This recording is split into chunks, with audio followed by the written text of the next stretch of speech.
Hello दोस्तों, welcome to my channel HDF programming classes. तो आज हमारा पाइथन प्रोग्रामिंग बेसिक कोर्स का डे नंबर 29 है, जहां पे आज हम कवर करने वाले हैं हमारे फंक्शंस का सेकंड पार्ट, जहां पे आज हम कवर करेंगे अपने नए टॉपिक्स जो हम फंक्शन में करने वाले हैं। तो चलिए शुरू करते हैं हमारा आज का नया टॉपिक फंक्शन का।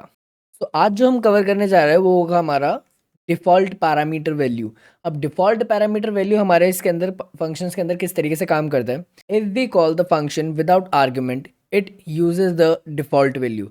कहने का ये मतलब है, जब भी मान लीजिए अगर आपने ये मान ली हमारा एक फंक्शन है, जहाँ पे आपने यहाँ पे डीईएफ से फंक्शन ले रखा है, माय फंक्शन जो है आपने एक फंक्शन का नेम ले रखा है, उसके पैरेंथेसिस के अंदर जो आपने क्या लिख रखा है, एक की लिख रखी है विच इज़ कंट्री,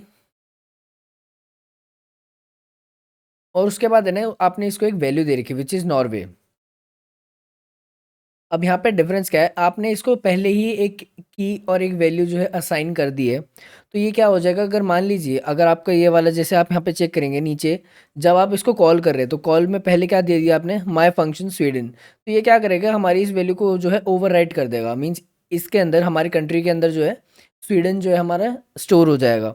सेकेंड वाली लाइन में आप चेक करेंगे, जब हम दोबारा से इसको कॉल करेंगे तो यहाँ पे लिखा है इंडिया, तो कंट्री के अंदर इंडिया चला जाएगा, आई एम फ्रॉम इंडिया। लेकिन थर्ड वाली स्टेटमेंट देखेंगे तो जब हमने थर्ड टाइम इसको कॉल किया अपने फंक्शन को, उसके अंदर हमने पैरेंथेसिस के अंदर उसको एम्प्टी छोड़ रखा, उसके अंदर कुछ भी नहीं ले रखा। तो ये क्या करेगा, हमारे हमने जैसे कि यहाँ पे एक कीवर्ड और एक हमने यहाँ पे वैल्यू ऑलरेडी असाइन कर रखी है इसको, ये होती है हमारी डिफ़ॉल्ट वैल्यू। जब भी हम पैरेंथेसिस के अंदर हम फंक्शन डिक्लेयर करते टाइम पे, अगर फंक्शन के पैरेंथेसिस के अंदर अगर हम कोई वैल्यू और की और हम उसकी वैल्यू लिख देते हैं, तो वो एज अ डिफ़ॉल्ट काम करता है हमारा डिफ़ॉल्ट वैल्यू। तो कुछ इस तरीके से जो है हम यहाँ पे अपने डिफ़ॉल्ट को यूज़ कर सकते हैं। और जब भी हम यहाँ पे एम्प्टी पैरेंथेसिस अगर हम छोड़ देंगे अपने कॉलिंग करते टाइम पे, तो ये क्या करेगा, हमारी जो डिफ़ॉल्ट वैल्यू है उसको यहाँ पे प्रिंट कर देगा। तो यहाँ पे जैसे ही मैं इसको यहाँ पे इस तरीके से सिंपल एम्प्टी पैरेंथेसिस छोड़ूंगा, तो यहाँ पे क्या आंसर आ जाएगा, आई एम फ्रॉम नॉर्वे। तो इस तरीके से जो है हम यहाँ पे डिफ़ॉल्ट वैल्यूज़ को यूज़ कर सकते हैं। अब ये किस तरीके से होती है, चलिए देखते हैं। तो यहाँ पे आप चेक करेंगे, मैंने यहाँ पे सेम एग्जांपल ले रखा है। तो यहाँ क्या कर रखा है, मैंने यहाँ पे की ले रखा है और उसकी एक डिफ़ॉल्ट वैल्यू जो मैंने यहाँ पे अपने पैरेंथेसिस के अंदर जब फंक्शन डिक्लेयर करते हैं उस टाइम पे मैंने कर दिया है। तो ये वाला जो हमारा ऊपर वाला पार्ट है, ये हो गया हमारा फंक्शन का पार्ट, हमारा ब्लॉक ऑफ कोड है फंक्शन के लिए। इसके नीचे जो हम यहाँ पे कर रहे हैं कॉलिंग, कॉलिंग द फंक्शन। अब यहाँ पे क्या कर रहे हैं, अब फंक्शन के अंदर ये हमारे जो आर्ग्यूमेंट्स है ये हमने लिखे हुए हैं, और ऊपर हमारा पैरामीटर है। तो इसका मतलब ये है कि भाई हम अपने आर्ग्यूमेंट्स को अपने पैरामीटर्स के अंदर जो है इन्फॉर्मेशन को पास करवा रहे हैं अपने फंक्शंस के अंदर। तो अब यहाँ पे क्या कर रहे हैं, यहाँ पे जैसे ही हमने इसको कॉल किया और कॉल करने के बाद हमने जो है एक अंदर आर्ग्यूमेंट पास कर दिया, एक इन्फॉर्मेशन हमने लिख दी स्वीडन। तो ये क्या करेगा, हमारा जो स्वीडन जो है वो हमारे कंट्री के अंदर स्टोर हो जाएगा, और उसके नीचे जस्ट नीचे को एक प्रिंट की स्टेटमेंट लिखी है, तो वहाँ पे जो है हमारा वो हमारा जो आर्ग्यूमेंट है, हमारी जो इन्फॉर्मेशन वो यहाँ पे प्रिंट हो जाएगी।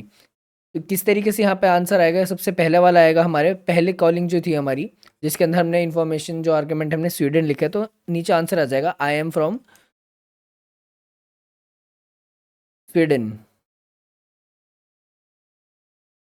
अब सेकंड कॉलिंग हुई, तो सेकंड कॉलिंग पे सेम चीज़ आएगी, लेकिन इस बार जो है हमने यहाँ पे आर्गुमेंट दे रखा है इंडिया, तो अब आ जाएगा आई एम फ्रॉम इंडिया। लेकिन सेकंड वाली आर्गुमेंट जब थर्ड वाली आर्गुमेंट जब आप यहाँ पे देखेंगे, यहाँ पे आप चेक करेंगे, यहाँ पे मैंने सिर्फ लिखा हुआ है my function and then normal parenthesis, उसके अंदर बिल्कुल एम्प्टी पैरेंथेसिस है ये मेरे। तो ये क्या करेगा, यहाँ पे हमने कुछ चीज़ डिक्लेयर नहीं कर रखी है पैरेंथेसिस के अंदर, तो ये डिफ़ॉल्ट वैल्यू उठाएगा। ये हो जाती है हमारी डिफ़ॉल्ट, ये होगी हमारे डिफ़ॉल्ट वैल्यूज़। तो इन्हीं डिफ़ॉल्ट वैल्यूज़ को यूज़ करके जो है हमारे को आउटपुट जनरेट करके देगा। तो अगला आंसर हमारा क्या आ जाएगा, आई एम फ्रॉम नॉर्वे। इस तरीके से जो है अगर हम यहाँ पे नॉर्मल भी छोड़ देते हैं, अगर पैरेंथेसिस के अंदर अगर हम कुछ भी नहीं लिखते हैं, तो हमारे पास ऊपर अगर हमने एक डिफ़ॉल्ट वैल्यू जो है एक की और उसकी एक वैल्यू दे रखी होगी डिफ़ॉल्ट में, अब फंक्शन डिक्लेयर करते टाइम पैरेंथेसिस के अंदर, तो वो जो है हमारे को डिफ़ॉल्ट वैल्यू वहाँ पे जनरेट करके दे देगा। तो चलिए एक बार इसको ट्राई करके देखते हैं। तो यहाँ पे आप चेक करेंगे, पहले वाला जब हमने पहली कॉलिंग करी, तो पहले वाले का आंसर है I am from Sweden. Yes, it's correct. अब आ जाते हैं नेक्स्ट कॉलिंग पे। अब नेक्स्ट कॉलिंग होगी हमारी इंडिया के लिए, आई एम फ्रॉम इंडिया। तो यहाँ पे आप चेक करेंगे हमारा इंडिया के लिए भी जो है यहाँ पे हमारा आउटपुट जनरेट हो चुका है। अब आ जाते हैं हम नेक्स्ट वाली लाइन पे। अब नेक्स्ट वाली लाइन पे क्या हमने एक फंक्शन के अंदर जो है जब हम उसे कॉल करें तो उसके पैरेंथेसिस के अंदर हमने उसके अंदर कुछ भी नहीं लिखा है, वो बिल्कुल एम्प्टी है। तो यहाँ पे आप चेक करेंगे हमारे पास फिर भी आउटपुट जो है जनरेट हुआ है, which is I am from Norway. It means जो यहाँ पे हमने डिफ़ॉल्ट वैल्यूज़ लिखी हुई थी अपने फंक्शन डिक्लेरेशन के टाइम पे, जो फंक्शन नेम था उसके पैरेंथेसिस के अंदर जो भी हमने लिखा था डिफ़ॉल्ट, एक की और एक वैल्यू, तो उसने उन्हीं वैल्यू को जो है यूज़ करा और हमारे को एक आउटपुट जनरेट करके दे दिया। जैसे कि यहाँ पे आप चेक करेंगे आई एम फ्रॉम नॉर्वे। तो कुछ इस तरीके से जो है हम यहाँ पे डिफ़ॉल्ट वैल्यूज़ को भी यूज़ कर सकते हैं। पैरेंथेसिस अगर हम एम्प्टी छोड़ते हैं और अगर हमने ऊपर डिफ़ॉल्ट वैल्यू दे रखी है ऑलरेडी, तो वो उस चीज़ को यूज़ करके हमारे को एक आउटपुट जनरेट करके दे देगा। तो चलिए बढ़ते हैं हम आगे। Now passing a list as an argument.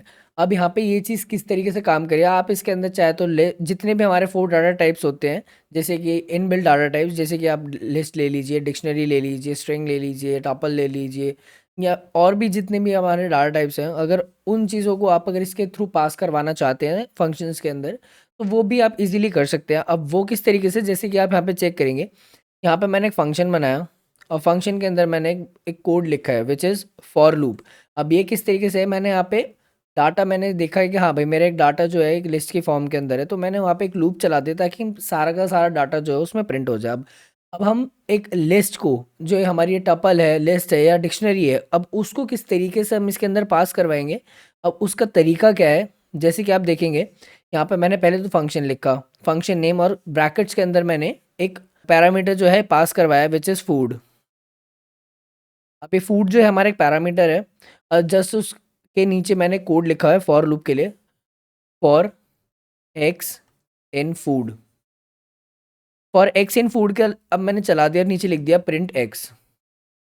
अब यहाँ पे क्या करेगा कि एक्स के फूड के अंदर जो भी वैल्यूज़ होगी उनको एक लूप में एक एक करके एक्स के अंदर स्टोर करवाएगा और उसे प्रिंट करवाता जाएगा जब तक हमारे जो स्टेटमेंट है, ये यूँ कह सकते हैं हमारी जो इन्फॉर्मेशन है वो पूरी तरीके से कंप्लीट नहीं हो जाती। तो अब यहाँ पे हमने यहाँ पे फॉर लूप तो चला दिया और एक फूड के अंदर जो हमारा फूड पैरामीटर है, जो हमारा फूड वेरिएबल है, उसके लिए हमने एक फॉर लूप चला दिया। अब ये हमारा हो चुका है फंक्शन के लिए ब्लॉक ऑफ कोड। अब जस्ट उसके नीचे हमने क्या लिखा है, फिर हमने एक फ्रूट नाम का वेरिएबल लिया है, उसके अंदर हमने एक लिस्ट जो है स्टोर कराई है, जिसके अंदर हमारा पहला है एप्पल, सेकंड बनाना, देन चेरी। तो ये हमारी लिस्ट है और लिस्ट के हमने एक नया वेरिएबल लिया है विच इज़ फ्रूट्स। और मैं क्या करता हूँ, अब फंक्शन को ना कॉल कर लेता हूँ। अब यहाँ पे मैंने किया है फंक्शन को कॉल, और कॉलिंग के टाइम पे मैंने पैरेंथेसिस के अंदर मैंने लिख दिया है फ्रूट्स को। अब यहाँ पे क्या चीज़ हो रही है, अब यहाँ पे फूड जो हमारा पैरामीटर था उसके अंदर जो भी हमारी फ्रूट्स की वैल्यू थी वो सारी की सारी इसमें स्टोर हो जाएगी। इट मीन्स कि हमारा फूड जो है उसके अंदर अब हमारी एक लिस्ट स्टोर हो चुकी है जो कि फ्रूट्स की थी।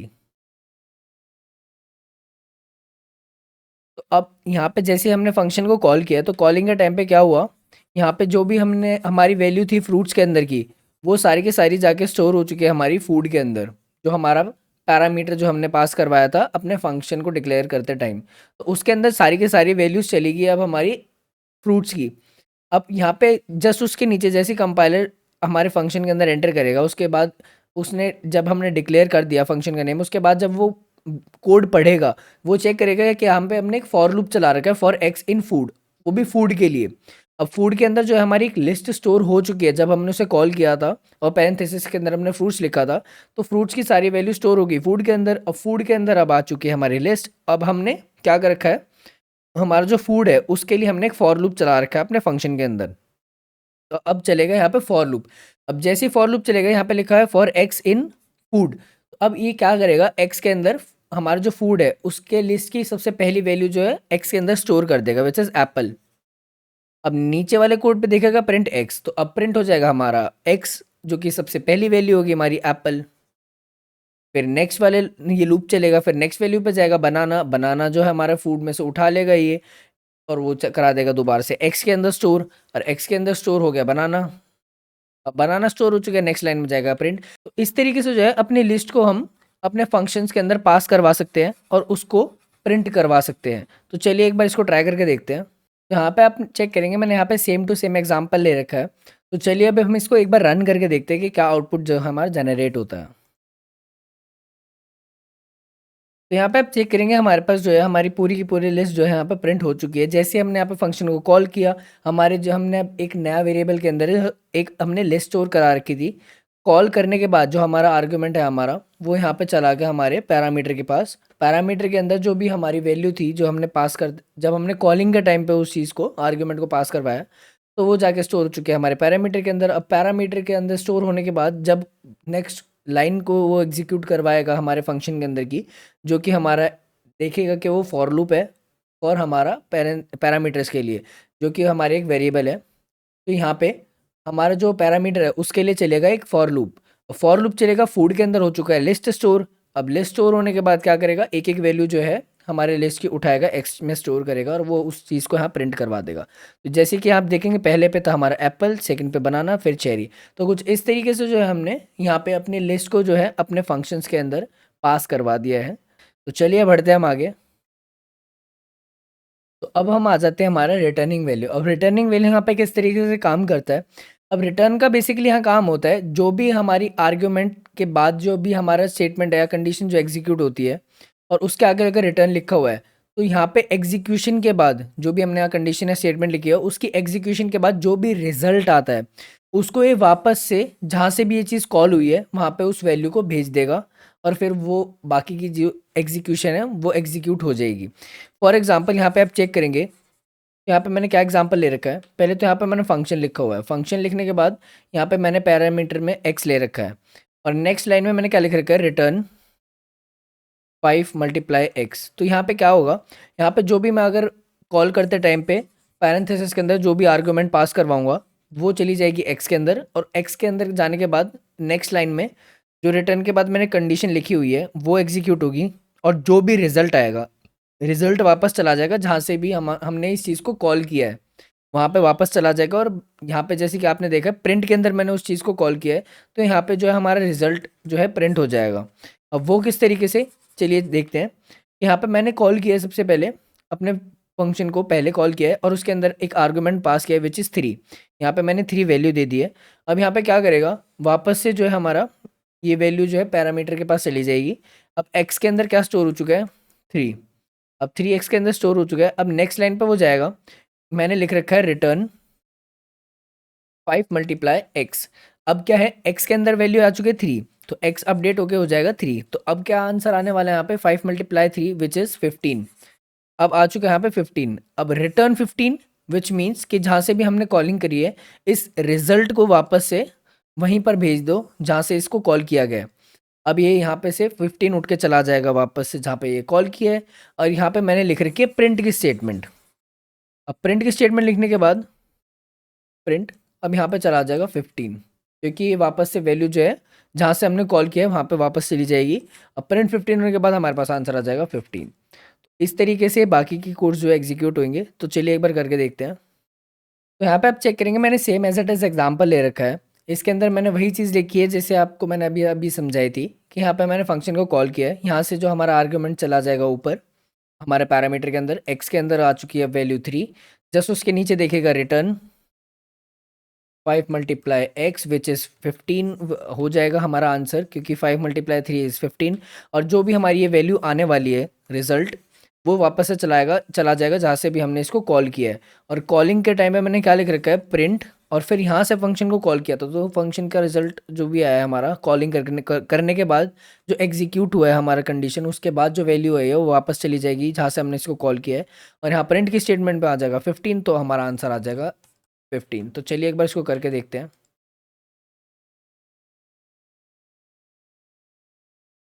तो यस, यहाँ पे आप चेक करेंगे आंसर, हमारा आंसर आ चुका है 15। तो कुछ इस तरीके से हम यहाँ पे रिटर्न भी करवा सकते हैं अपनी वैल्यू को। रिटर्न का यहाँ पे इस तरीके से हम यूज़ करेंगे। तो चलिए बढ़ते हैं हम आगे। The pass statement. अब पास स्टेटमेंट के बारे में आपको सबको अच्छे से पता है क्या किस लिए यूज़ होता है, कहाँ यूज़ होता है। Function definition can not be empty, but if you for some reasons have a function definition with no content, put in the pass statement to avoid getting an error। तो जैसे आपने कोई function just बना दिया है, function को आपने declare कर दिया DES से, फिर फंक्शन का नेम लिख दिया है, बट उसके बाद जो आपने उसके अंदर कोई भी इन्फॉर्मेशन यहाँ पे नहीं लिखी है, कोई कंटेंट आपने नहीं लिखा है, या फिर कोई ब्लॉक ऑफ कोड आपने उसको क्रिएट नहीं किया है, तो उसके बाद क्या करेगा, वो एक एरर जनरेट कर देगा। अब उस एरर से बचने के लिए हम क्या करेंगे, पास पास का यूज़ करेंगे, तो ये क्या करेगा, हमारे को एक एरर जनरेट करके नहीं देगा। तो चलिए अगर इसको भी करके देखते हैं। तो यहाँ पे आप चेक करेंगे, एरर से बचने के लिए क्या करता हूँ मैं, यहाँ पे लिख देता हूँ पास। अब जैसे ही मैं इसको रन करूँगा, यहाँ पे आप चेक करेंगे नीचे कोई भी आउटपुट जनरेट नहीं हुआ। एक बार मैं अच्छे से दिखा देता हूँ, दोबारा रन करता हूँ, तो यहाँ पे आप चेक करेंगे, यहाँ पे कोई भी आउटपुट जो है जनरेट नहीं हुआ है, कोई एरर जो है हमारे पास नहीं आया है। तो इस तरीके से जो हम एक एरर से भी बच सकते हैं। चलिए बढ़ते हैं हम आगे। Now let's come to our recursion. अब रिकर्जन क्या होता है कि मान लीजिए आपने कोई फंक्शन लिखा हुआ है, def माई फंक्शन, फिर उसके बाद क्या होता है, आपने यहाँ फंक्शन लिख दिया, उसके आप नीचे कोई भी कोड लिख दो, तो मान लीजिए प्रिंट करा दिया मैंने हेलो, फिर उसके बाद आप नीचे उसको कॉल कर लेते हो कि फिर क्या कॉलिंग पे क्या लिख देते हो आप, माय फंक्शन। तो आपने यहाँ पे इस चीज़ को कर दिया है कॉल। तो अब क्या है, ये एक नॉर्मल फंक्शन है और नॉर्मली आपने इसको कॉल कर दिया है।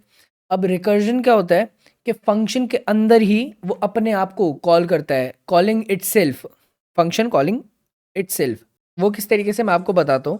और अगर आपको इसके बारे में थोड़ा सा और देखना है, तो यहाँ पे मैंने साइड में कुछ इन्फॉर्मेशंस लिखी हुई है, आप इस चीज़ को रोक के पढ़ सकते हैं। मैं ज़्यादा टाइम कंज्यूम नहीं करूँगा, क्योंकि मेरे को आपको अच्छे से ये चीज़ बतानी है वो वर्क किस तरीके से करती है। मैंने आपको बेसिक बेसिक उसके बारे में बता दिया है कि भाई फंक्शन क्या होता है, फंक्शन के अंदर जो रिकर्जन होता है वो क्या करता है, जस्ट वो अपने आप को कॉल कर लेता है अपने ही फंक्शन के अंदर।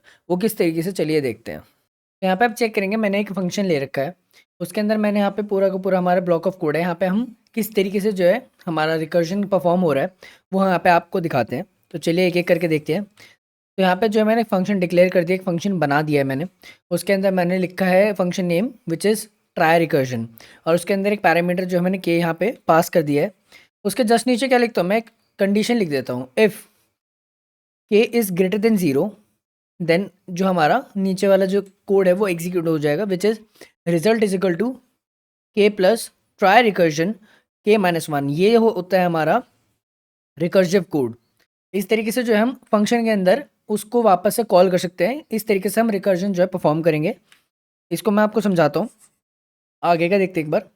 देन प्रिंट रिजल्ट एल्स, अगर हमारी कंडीशन फॉल्स हो जाती है, then else result is equal to zero, return result, जहाँ से भी कॉल हुआ है वहाँ पे उसकी वैल्यू चली जाएगी। और नीचे हमने प्रिंट स्टेटमेंट लिखी हुई है। तो जो भी हमारा एग्जीक्यूट होगा उससे पहले ये प्रिंट की स्टेटमेंट जो है हमारी प्रिंट होगी, उसके बाद हमने यहाँ पे उस चीज़ की कॉलिंग करी है। अब किस तरीके से वर्क करे चलिए बताते हैं। तो यहाँ पे मैंने कॉल किया अपने फंक्शन को, और फंक्शन को कॉल करते टाइम यहाँ पे इन्फॉर्मेशन जो है मैंने अपनी आर्गुमेंट जो है पास करा है विच 6। तो यहाँ से वैल्यू उठ के चली जाएगी हमारे पैरामीटर के पास। पैरामीटर के अंदर जो है हमारे के अंदर जो हमारा वेरिएबल है उसके अंदर 6 जो है स्टोर हो जाएगा। उसके बाद क्या करेगा, यहाँ पे फिर नीचे वाली कंडीशन जो है चेक होनी शुरू हो जाएगी, if K is greater than zero. अब के अंदर क्या वैल्यू है हमारी 6, अब 6 जो है वो ग्रेटर है जीरो से, तो क्या होगा, हमारी जो स्टेटमेंट है वो ट्रू हो जाएगी। तो इफ़ के नीचे वाली जो स्टेटमेंट्स है हमारी वो एग्जीक्यूट होनी शुरू हो जाएगी। तो पहले आ गया हमारा result is equal to K plus try recursion K minus one. अब यहाँ पे क्या हो जाएगा, के पास थी हमारी वैल्यू 6, अब प्लस हमने जब try recursion K minus one किया, तो यहाँ पे क्या हो जाएगा, एक स्टैक फॉर्मेशन हो जाएगी हमारी। और यहाँ पे जैसे ही हमारे यहाँ पे के minus one which is 6 minus one हो जाएगा 5। तो ये वापस से जो है अपने फंक्शन को दोबारा से कॉल करेगा। तो यहाँ पे एक स्टैक फॉर्मेशन हो जाएगी। एक एक करके समझाता हूँ। मान लीजिए हमारा स्टैक है, 6 से बना देता हूँ, ग्लास बन गया है। तो यहाँ पे क्या है, हमारी स्टैक फॉर्मेशन हो चुकी है। अब यहाँ पे क्या करेगा, सबसे पहले हमारी वैल्यू के अंदर क्या आई थी 6, अब 6 आ चुका है। जैसे ही नीचे वाली रिजल्ट वाली जो है हमारी कंडीशन वो जब रन करेगी, तो यहाँ के अंदर आ जाएगा पहले 6। अब 6 तो आ चुका है, फिर आ जाएगा प्लस ट्राई रिकर्जन। अब यहाँ पे क्या है, के minus one which is 6 minus one, फिर आ गया 5, यहाँ आ जाएगा 5। अब यहाँ पे वापस से जो है फंक्शन को कॉल करेगा विद द वैल्यू 5। अब के अंदर आ चुके हैं हमारे 5, फिर दोबारा कंडीशन जो है चेक होगी कि हमारा जो 5 है वो ग्रेटर है ज़ीरो से, येस। देन दोबारा से ये कंडीशन रन करेगी।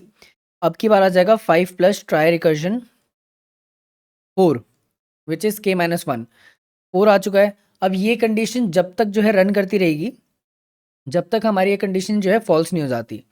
अब आ जाएगा 4 प्लस ट्राई रिकर्जन 3, अब 3 आ चुका है। 3 वापस से दोबारा कॉल होगा, फिर वापस से कंडीशन शुरू हो जाएगी, 3 plus try recursion 2, then 2 plus try recursion 1। अब 1 आ चुका है। अब 1 आने के बाद क्या है, दोबारा से के अंदर आ जाएगी, के अंदर चेक करेगा कि if 1 is greater than 0 it's true, then दोबारा कंडीशन रन करेगी 1 प्लस, अब आ जाएगा ट्राई रिकर्जन 0। अब जैसे ही 0 गया और ऊपर आ गया तो यही चेक करेगा कि हाँ भाई यहाँ पे क्या लिख रखा है, इफ़ 0 इज़ ग्रेटर देन 0, यहाँ पे मैं साइड में लिख देता हूँ 0 ग्रेटर देन 0, ये कंडीशन हो चुकी है हमारी फॉल्स। तो अब ये क्या करेगा, एल्स वाली स्टेटमेंट है उस चीज़ को जो है रन करना शुरू कर देगा। तो यहाँ पे क्या आ जाएगा, रिजल्ट इज इक्वल टू 0, यहाँ पे स्टार्ट में सबसे टॉप पे आ जाएगा, रिजल्ट जो है हमारा 0 आ चुका है। और यहाँ पे कर दिया रिटर्न रिजल्ट। अब रिटर्न रिजल्ट मीन्स हमारी यहाँ पे से जो वैल्यू है हमारी, जो भी रिजल्ट की वैल्यू है 0, वो वापस से वहाँ चली जाएगी, रिटर्न हो जाएगी जहाँ से हमने इस चीज़ को कॉल किया था। अब ये कॉलिंग कहाँ से हुई थी, अब यहाँ पर स्टैक में देखोगे हमारा कॉल, इसके लिए हमारी कॉलिंग हुई है यहाँ से, ये इस वाली जो हमारा ब्लॉक है, यहाँ से स्टैक के इस वाले ब्लॉक से जो है ऊपर वाले कोड के लिए हमारा कॉलिंग हुई है। तो इसकी वैल्यू जो है 0, वो चली जाएगी हमारे इस वाले ब्लॉक ऑफ कोड के अंदर जहाँ से ये कॉल हुआ है। अब कॉल होने के बाद क्या हो जाएगा, 1 प्लस 0 इज इक्वल टू 1। तो हमारे यहाँ पे वैल्यू आ चुकी है 1। फिर ये हो जाएगी प्रिंट, प्रिंट रिजल्ट था। फिर नेक्स्ट वाले में क्या जाएगा, वापस से जहाँ से कॉल हुआ है वहाँ पे चला जाएगा। अब हमारा कॉल हुआ है यहाँ से ट्राई रिकर्जन 1 से, अब यहाँ से कॉलिंग हुई है तो यहाँ पे वैल्यू आ जाएगी, फिर आ जाएगा 2 प्लस 1 विच इज़ 3। तो अब यहाँ पे आ जाएगा हमारा 3। फिर नीचे वाले से कॉल हुआ था, ऊपर वाला ब्लॉक, नीचे वाले ब्लॉक से कॉलिंग हुई है। अब 3 वैल्यू चला जाएगा नीचे। अब नीचे क्या है, 3 प्लस 3 इज इक्वल टू 6। अब यहाँ पे 6 आ चुका है, फिर दोबारा से नीचे जाएगा, 6 आ गया। फिर नीचे से कॉल हुआ है वाला ब्लॉक ट्राई रिकर्जन 3 से। अब यहाँ पे क्या आ जाएगा, 4 प्लस 6 विच इज़ 10। यहाँ पे ये चीज़ आ चुकी है। अब ये वाला ब्लॉक नीचे से कॉल हुआ है तो यहाँ इस वाले ब्लॉक के लिए क्या आ जाएगा, 5 प्लस 10 इज इक्वल टू 15। अब यहाँ पे 15 आ जाएगा। अब ये वाला कॉल हुआ है बिल्कुल नीचे वाले से। अब नीचे वाले में क्या है हमारा, 6 प्लस 15 विच इज़ 21। तो ये इस तरीके से जो है हमारी सारी की सारी वैल्यूज रिटर्न होके एक एक करके प्रिंट होती रहेगी, और हमारे पास वैल्यू में जो आंसर आने वाला है हमारा, वो आंसर आ जाएगा हमारा 1 3 6 10 15 21। तो कुछ इस तरीके से हम पे हमारा ये चीज़ वर्क करेगी। एक बार मैं दोबारा से जब इसका कोड रन करता हूँ, मैं आपको दोबारा से समझाता हूँ कैसे क्या हो रहा है। तो यहाँ पे आप चेक करेंगे, मैंने as it is same result लिखा हुआ है। मैं एक बार दोबारा से बता देता हूँ, यहाँ पे एक स्टार्क फॉर्मेशन होएगी जब भी हम रिकर्जन कॉल करेंगे। कॉलिंग के टाइम पे जैसे ही हमारा 6 जो है यहाँ पे आएगा, 6 आ गया। 6 के आने के बाद क्या होगा, यहाँ पे कंडीशन चेक होगी। फिर यहाँ पे जो है जैसे ही ये वाला हमारा कोड एग्जीक्यूट होगा, जब हमारा रिकर्सिव जो है कोड चलेगा, तो यहाँ पे एक स्टार्क फॉर्मेशन हो जाएगी। यहाँ पे एक एक करके जो है हमारी कंडीशन चलती रहेगी, कॉलिंग होती रहेगी, और एक एक करके हमारा स्टार्क बनता रहेगा। स्टार्क जैसे क्रिएट हो गया पूरा, यहाँ पे जैसे हमारी स्टेटमेंट फॉल्स होगी, फॉल्स होने के बाद हमने यहाँ नीचे लिखा हुआ है result is equal to 0, return result, return result. अब रिजल्ट की जो वैल्यू हो चुकी है वो हो चुकी है 0। रिटर्न रिजल्ट मीन्स जहाँ से इसकी कॉलिंग हुई है वहाँ पे वैल्यू वापस चली जाएगी। चली जाने के बाद क्या है, एक एक करके जो है ये वापस से जो है रिकर्सिव के अंदर जहाँ से भी कॉलिंग हुई है वहाँ पे वैल्यू आती रहेगी, और वो चीज़ें जो है एक एक करके प्रिंट होती रहेगी। तो चलिए एक बार इसको करके देखते हैं किस तरीके से क्या यहाँ पे परफॉर्म हो रहा है। यस, तो यहाँ पे आप चेक करेंगे हमारे पास सबसे पहली वैल्यू है 1, फिर 3, फिर 6, फिर 10, फिर 15, फिर 21। तो इस तरीके से जैसे मैंने आपको स्टैक का बताया था कि पहले में 1 आ गया था, 1 प्लस 0 इज इक्वल टू 1। फिर सेकंड वाले में हमारा कॉलिंग हुई थी 2 प्लस 1, 2 प्लस स्टार रिकर्जन 1 हुआ था। अब हमारे ऊपर वाले के पास थी वैल्यू 1, तो नीचे आ चुकी है 1 विच इज़ 3 आ जाएगा। फिर नीचे था हमारा 3 प्लस ट्राई रिकर्जन 2। अब 2 ट्राई रिकर्जन 2 से कॉल हुआ था ऊपर वाला ब्लॉक, और ऊपर वाले ब्लॉक के पास अभी रिजल्ट क्या आ चुका है हमारे पास 3, तो 3 प्लस 3 इज इक्वल टू 6। फिर इसी तरीके से यही चीज़ परफॉर्म होती रहेगी। फिर यहाँ आ जाएगा 4 प्लस ट्राई रिकर्जन 3 था हमारे पास। अब ऊपर वाले ब्लॉक के पास क्या वैल्यू आ चुकी है, रिजल्ट जो आया उसका आ चुका है 6, तो 6 प्लस 4 इज इक्वल टू 10। फिर नीचे वाला आ जाएगा 5 प्लस ट्राई रिकर्जन हमारा था इसके अंदर 4। अब 4 के अंदर क्या आ चुका है हमारा, ऊपर वाले के पास क्या वैल्यू थी जिसकी वजह से कॉल हुआ था ऊपर वाला ब्लॉक, उसमें आ गया 10। फिर 10 आ जाएगा 15। फिर नीचे वाला आ जाएगा 6 प्लस ट्राई रिकर्जन 5 के अंदर क्या वैल्यू रिजल्ट आ जाएगा हमारा 15 विच इज़ 21। तो यहाँ पे आप चेक करेंगे कुछ इस तरीके से यहाँ पे भी हमारे भी सेम वैल्यूज़ आ चुकी है। तो कुछ इस तरीके से हम यहाँ पे अपनी इस चीज़ को परफॉर्म करेंगे।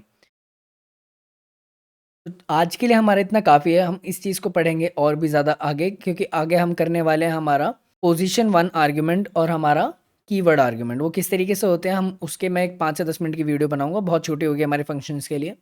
तो चलिए आप इन सब चीज़ों के ऊपर प्रैक्टिस कीजिए। अगर आपको कोई भी प्रॉब्लम आती है इसको समझने के लिए, तो आप मेरे को कमेंट बॉक्स में बेझिझक डाल सकते हैं। मैं जितनी जल्दी हो सके उस चीज़ का रिप्लाई करूँगा और कोशिश करूँगा अगले वाले जो हमारा लेक्चर होगा उसकी वीडियो के अंदर मैं उस चीज़ को दोबारा से समझा सकूँ। तो चलिए मिलते हैं अगली वीडियो में।